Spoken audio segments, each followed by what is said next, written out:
Pengertian, jenis, kategori dan terapi untuk ABK. Pengertian ABK. Anak berkebutuhan khusus adalah anak yang memiliki keterbatasan di salah satu atau beberapa kemampuan, baik itu bersifat fisik maupun bersifat psikologis. Kementerian Pemberdayaan dan Perlindungan Anak Republik Indonesia 2013 menjelaskan bahwa anak berkebutuhan khusus adalah anak yang mengalami keterbatasan atau keluarbiasaan, baik fisik, mental, intelektual, sosial maupun emosional, yang berpengaruh secara signifikan dalam proses pertumbuhan. Maka dapat disimpulkan bahwa anak berkebutuhan khusus atau Howard 2002 adalah anak yang memiliki karakteristik khusus yang berbeda dengan anak pada umumnya. Pada ketidakmampuan mental, emosi, atau fisik, anak kebutuhan khusus dapat diartikan secara simpel sebagai anak yang lambat atau mengalami gangguan. Kategori. Secara umum, klasifikasi dari anak berkebutuhan khusus dibagi menjadi 3, yakni yang pertama, anak dengan gangguan fisik.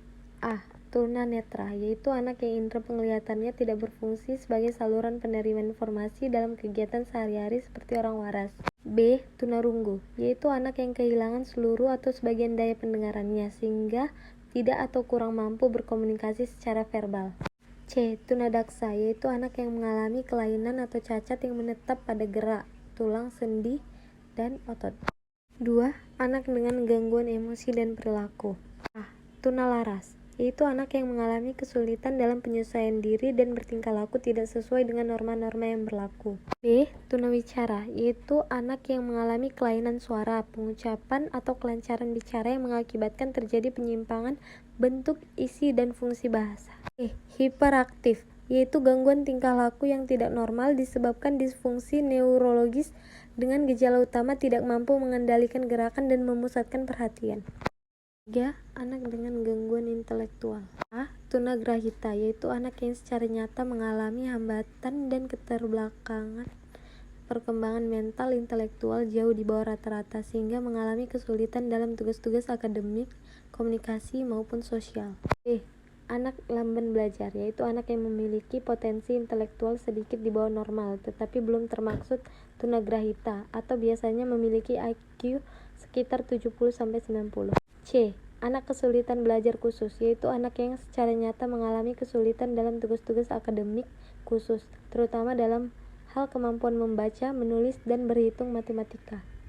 Anak berbakat, yaitu anak yang memiliki bakat atau kemampuan dan kecerdasan luar biasa, yaitu anak yang memiliki potensi kecerdasan, kreativitas, dan tanggung jawab terhadap tugas di atas anak-anak seusianya atau anak normal, sehingga mewujudkan potensinya jadi presentasi nyata, memerlukan pelayanan pendidikan. E.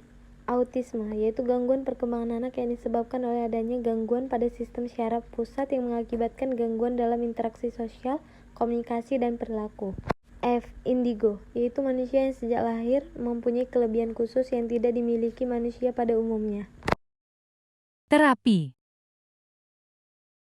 Yang pertama, Applied Behavioral Analysis atau ABA.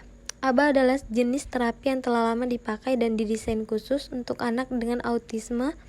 Sistem yang dipakai adalah dengan memberikan positive reinforcement. Fokus penanganan terletak pada pemberian reinforcement positif setiap kali anak berespons sesuai instruksi. Yang kedua, terapi wicara. Terapi yang diperlukan untuk anak tunagrahita atau anak yang bermasalah dengan keterlambatan bicara dengan adanya deteksi dini diperlukan untuk mengetahui seawal mungkin gangguan kemampuan berkomunikasi pada anak tersebut. Sebagai dasar yang memberikan pelayanan terapi wicara, kelebihan terapis ini yaitu dapat mengidentifikasi jenis masalah komunikasi yang dialami dan memberikan cara terbaik untuk melatih mereka sesuai dari terapi oral, motorik, makan, dan mengunyah juga artikulasi. 3. Terapi musik tunarunggu. Kerusakan pendengaran merupakan salah satu kecacatan syaraf yang paling merusakkan. Kecacatan pendengaran merupakan handicap komunikasi dengan masyarakat. Komunikasi merupakan dasar dari kehidupan sosial kita dan tanpa itu kita terputus dari dunia sosial. Untuk alasan inilah klinik dalam terapi musik untuk tunarunggu difokuskan pada area berhubungan dengan komunikasi seperti pelatihan auditori, produksi suara, dan perkembangan bahasa. Kelebihannya dapat mempercepat tunarunggu untuk mempercepat pembelajaran dan penggunaan percakapan. dan kekurangannya, terapi musik masih dianggap tidak praktis karena sebagian orang masih mempunyai konsep yang salah terhadap ketunarungguan dalam kapasitasnya untuk mendengar dan mengapresiasikan stimulus musik. Terapi remedian. Terapi ini diberikan bagi anak yang mengalami gangguan akademis, jadi bahan-bahan dari sekolah bisa dijadikan acuan program. Terapi okupasi. Terapi ini diberikan untuk dasar anak dalam kemandirian, kognitif, pemahaman, dan kemampuan sensorik dan motoriknya. Kemandirian diberikan karena pada dasarnya anak bermasalah tergantung pada orang lain atau bahkan terlalu acuh sehingga beraktivitas tanpa komunikasi dan memperdulikan orang lain. Terapi ini membantu anak mengembangkan kekuatan dan koordinasi dengan atau tanpa menggunakan alat.